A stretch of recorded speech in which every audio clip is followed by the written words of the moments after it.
Assalamualaikum dan salam sejahtera. So hari ini nak terangkan tentang topik apa itu saham. So saham ni adalah saham ni adalah pemilikan sebahagian daripada syarikat. Contohnya company macam Petronas, company-company public yang dilistedkan di Bursa Malaysia. So kita boleh beli dengan kita menjadi sebahagian daripada syarikat. So kita tak memiliki keseluruhan syarikat tu, tapi kita memiliki sebahagian sahaja. Contohnya macam company tu isu sebanyak 20% saham. So kita termasuk dalam memiliki 20% daripada apa yang company tu saham yang diterbitkan oleh company tersebut.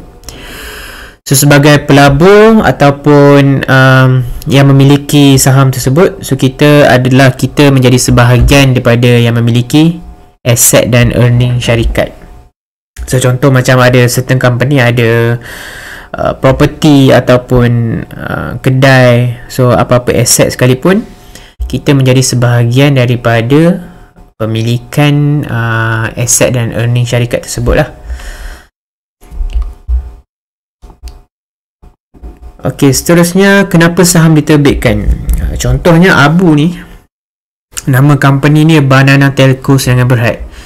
Jadi dia percaya yang company dia boleh grow dan venture kepada produk elektronik yang lain. Contohnya dia tak nak buat smartphone, jadi dia nak buat TV sekali, dia nak buat mesin basuh atau any electronics punya produk.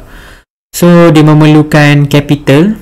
Okey, dia memerlukan capital untuk dia buat R&D, untuk dia buat research development, untuk dia bangunkan another product, untuk hire ramai lagi pekerja.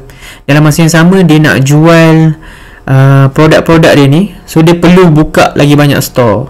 So contoh macam kita tengok DIY dulu ada sikit je dia punya kedai, sekarang ada banyak kan. So dekat situ dengan cara kita tahu bila kita buka store tu, kita akan generate lagi banyak sales dan profit. So itu adalah konsep dalam bisnes.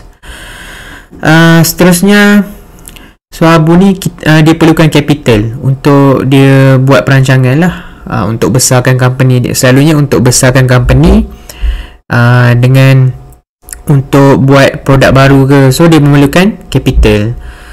Jadi capital yang dia nak ni, contohnya dia ada untuk masa sekarang Banana Telco ni ada 200k. Dia punya capital dia ada 200k. Abu dia memiliki 100% daripada saham BNT ni. Maksudnya dia ada 100% ownership dalam Banana Telco ni. So BNT ni kita panggil ticker. Contoh macam Headstar Global, dia punya ticker Headstar. So ni BNT. Jadi dia tahu bila dia nak buka store ataupun kedai, contohnya satu store tu dia memerlukan untuk ada 300k. So modal dia nak perlukan untuk 300k untuk buka satu kedai. Tapi kalau dia nak grow secara organik, maksudnya secara natural, so jadi lambat. Bila lambat ni, so orang-orang bisnes ni memang mementingkan time value lah. Time value ni memang penting. Orang kata time is money kan. So dalam masa yang sama, kalau kita nak pinjam bank, terlampau banyak risiko pula, sebab ada interest lah, ada apa-apa perjanjian lah. So benda tu yang paling senang adalah dengan menjual share. So kita menjual Abu ni, dia akan jual sebahagian. Contohnya tadi dia ada 100 ownership dalam Banana Telco, so dia jual 50% kepada public. Okay, so dia jual kepada public. So sebagai pertukaran, public dia jual 1.5 juta unit saham dengan berharga RM1. Yang benda ni bank yang akan decide lah.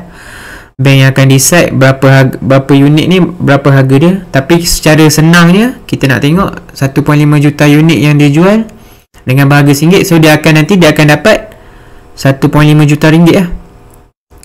Tapi untuk public investor, dia akan dapat keuntungan daripada, dia akan dapat raise capital semasa IPO lah, Initial Public Offering. Maksudnya pertukaran daripada company dia Serangan Berhad kepada company berhad. So IPO ni kita panggil orang-orang yang beli semasa IPO ni adalah orang yang beli semasa primary market. So lepas kepada dia dah jual, bilanya ada pertukaran saham antara trader ke trader ni, kita dah panggil secondary market. So dekat situ company tak ada buat keuntungan. Company akan raise capital based on semasa diapungkan sewaktu IPO, iaitu primary market. So satu store ni dia dah buat satu modal 300k kan, tapi satu store ni boleh generate 500k. So daripada dia buat ni, dia dapat keuntungan, dapat 500k profit. So net profit lah, dia dapat 500. So dapatlah 2.5 million. Walaupun dia punya ownership dah berkurang, tapi keuntungan dengan company tu dah lebih grow lah. Dari segi capital dan juga keuntungan tu dah lebih grow. Okay, seterusnya daripada keuntungan daripada shareholder ni, apabila kita jadi shareholder, ialah kita dah invest. So apa kita punya, kita panggil win-win situation lah. Apa yang pula kita dapat? So berdasarkan apa yang kita dapat adalah berdasarkan company akan bagi keuntungan syarikat melalui dua cara. So iaitu capital gain, kenaikan harga saham. Contoh, kita beli harga 30 sen. Okey, kita beli harga 30 sen, kita beli 1000 unit. So contoh 30 sen 1000 unit. So keuntungan yang kita buat berdasarkan capital gain adalah bila saham tu naik 40 sen. So beza 10 sen tu kita kalikan dengan unit yang kita ada. So lagi banyak unit yang kita ada, lagi banyak untung yang kita ada. So seterusnya daripada berdasarkan dividen. So setiap company ni dia akan bagi dalam bentuk dividen, tapi tak semua company yang akan bagi dalam dividen. Ada company-company macam company yang baru nak grow, selalunya dia tak akan bagi dividen. So ada dua cara kita sebagai investor atau trader untuk buat keuntungan, iaitu melalui capital gain ataupun dividen. Tapi saya lebih berdasarkan saya punya perspektif, lebih bagus untuk kita utamakan capital gain. Lagi best lah capital gain berbanding dividen. So seterusnya, macam mana kita nak beli saham? Kalau untuk company private, contoh macam kita jalan-jalan dekat area rumah kita ada satu restoran. Okay, so kita nak beli, kita nak jadi partnership lah, kita nak memiliki sebahagian daripada ownership company tu. Contoh macam mamak tu, kita pun try approach. So kita try approach, kita kenal owner, kita try approach untuk kita menjadi sebahagian investor.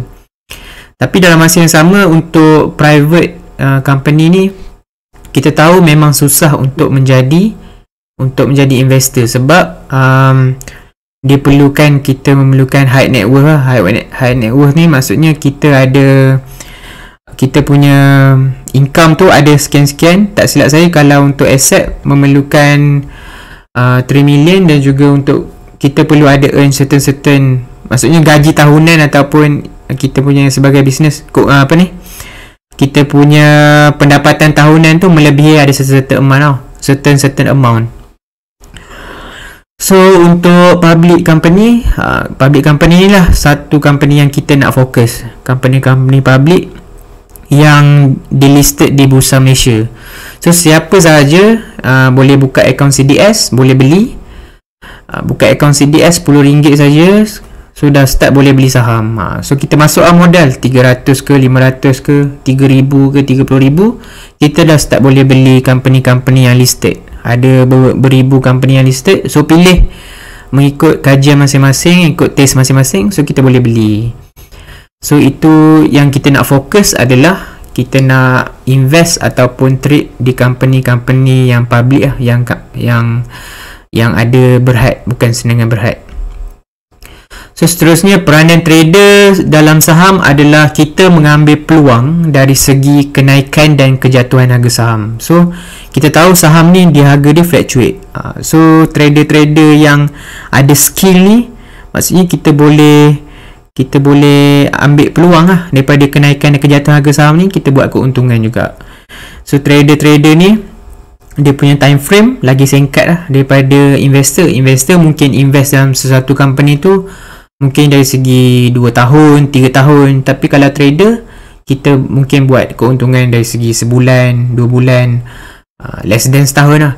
So peranan trader, kita ambil peluang daripada kenaikan dan kejatuhan harga saham. So saya ada memetik berdasarkan buku Insider by Superstock. Dia ada cakap, never fall in love with company, fall in love with price.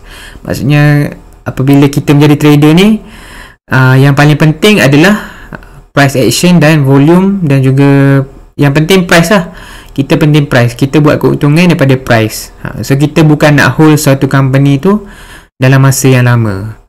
So itu sahaja untuk perkongsian hari ini, iaitu apa itu saham. Kalau ada apa-apa soalan yang masih tak clear, boleh tanya. Thank you so much. That's all from me. Assalamualaikum.